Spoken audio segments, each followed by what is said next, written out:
Oi pessoal, tudo bem? Hoje a gente vai estar dando continuidade aos nossos vídeos da parte de fabricação mecânica, né? Hoje a gente vai estar fazendo uma análise, né? De um processo de torneamento completo, né? Levando em consideração o planejamento e execução e os cálculos, né? Envolvendo os parâmetros técnicos, né? A serem selecionados, né? Aí durante a execução do mesmo, né? Esse aqui é a peça, né? Que a gente vai estar fazendo o planejamento de fabricação, né? Aqui a indicação final, né, da peça. Aqui a gente tem ao lado aqui a indicação do material bruto, né, da dimensão bruta, né, da execução dela, né, e o primeiro passo nessa análise é verificar a condição do material para execução, né. Então para isso a gente precisa pegar as medidas totais, né, da peça final. Medidas totais, entenda-se que são as medidas maiores, né, no caso aqui levando em consideração o comprimento, né, e o diâmetro dela, né, o maior diâmetro e o maior comprimento, né, ou o comprimento total da peça.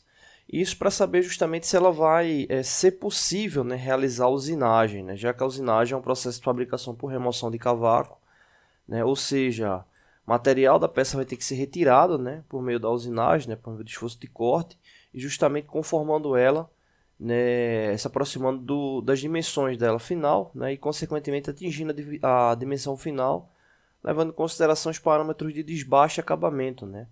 Lembrando que parâmetros de desbaste levam em consideração a aproximação da medida final da peça, né, sem atingir ainda os parâmetros de acabamento, né, ou seja, de condição final, superficial nem dimensional, né? Então, as sequências de usinagem elas normalmente ficam divididas dessa etapa, né? Ciclo de desbaste e ciclo de acabamento, né? Então você tem um ciclo de desbaste que aproxima e tem um ciclo de acabamento que é justamente quando faz o perfilamento final da peça, né? Dando assim a característica final da mesma, né? Então, normalmente são esses dois ciclos aí, né? Porque normalmente, às vezes, dependendo da rugosidade, você pode utilizar uma ferramenta apenas para desbaste ou uma ferramenta para operação média, né? Então, tudo vai depender muito do parâmetro de rugosidade da peça, né? Nesse caso aqui, a gente vai estar dividindo em duas etapas, levando em consideração em ciclo de desbaste, acabamento, né? E também tem os detalhes, né? Você pode observar, a peça tem canal, tem chanfro, né? Então a gente vai estar observando aí esses pontos.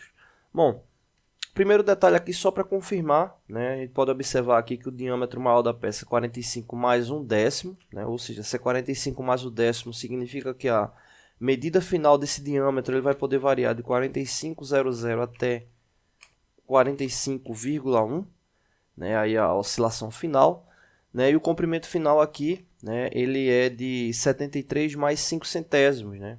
Ou seja, vai de 73 milímetros, né, até 73,05, né? É a variação dele.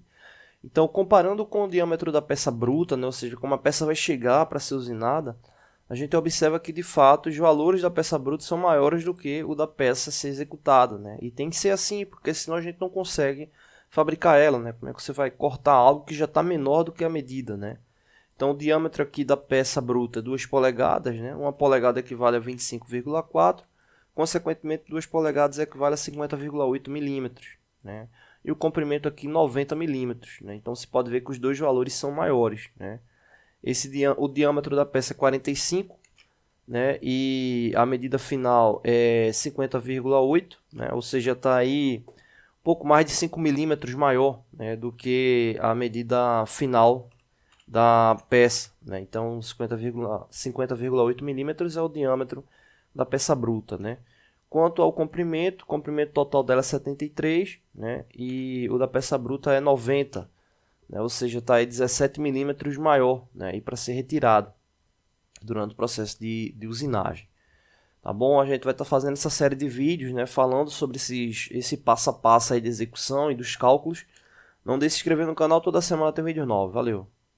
Oi pessoal, tudo bem? Hoje a gente vai estar dando continuidade aos nossos vídeos da parte de resistência inicial de materiais, né? Hoje a gente vai estar falando sobre deformação no corpo de prova referente ao ensaio de tração, né? No que diz respeito aí à relação percentual dele, né? E o quanto ele teve de deformação no que diz respeito ao seu comprimento, né? Ou seja, você pegando a relação de deformação percentual e com base nessa relação de deformação percentual, descobrir o comprimento dele. É muito comum nos relatórios, né, de ensaio de tração vir essa informação, né, o comprimento inicial e quanto foi que teve de deformação no que diz respeito do alongamento, né? Então, às vezes você fica sem saber o quanto foi o alongamento, né? Então é só calcular, né, com base nesse percentual para saber quanto foi o alongamento final da peça, né? Nesse caso, aí, o comprimento inicial do corpo de prova era 80 milímetros e ele teve 6,5% de deformação no que diz respeito ao seu alongamento, né? Então, nesse caso aí, a gente pode fazer o seguinte, né?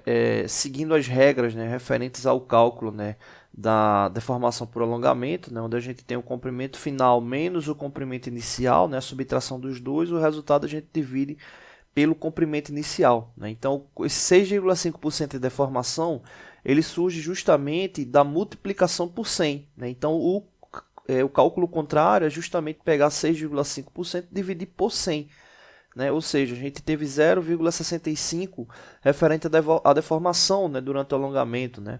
Ou seja, 0,065 milímetros por milímetros, né, de deformação no que diz respeito a esse alongamento.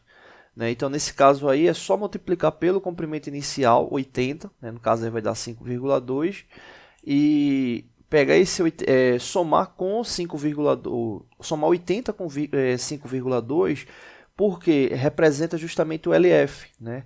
No caso, 5,2 ele representa a variação que teve de comprimento entre o comprimento inicial e o comprimento final. Então, como 80 é o comprimento final, é só somar com 5,2 para a gente descobrir o comprimento final, que no caso é o LF, né? Então, o comprimento inicial da peça 80, né? Quando ela passou pelo alongamento, ela atingiu 85,2 milímetros, o que resultou aí uma deformação de 6,5%. Tá bom? Não deixe de se inscrever no canal, toda semana tem vídeos novos. Valeu!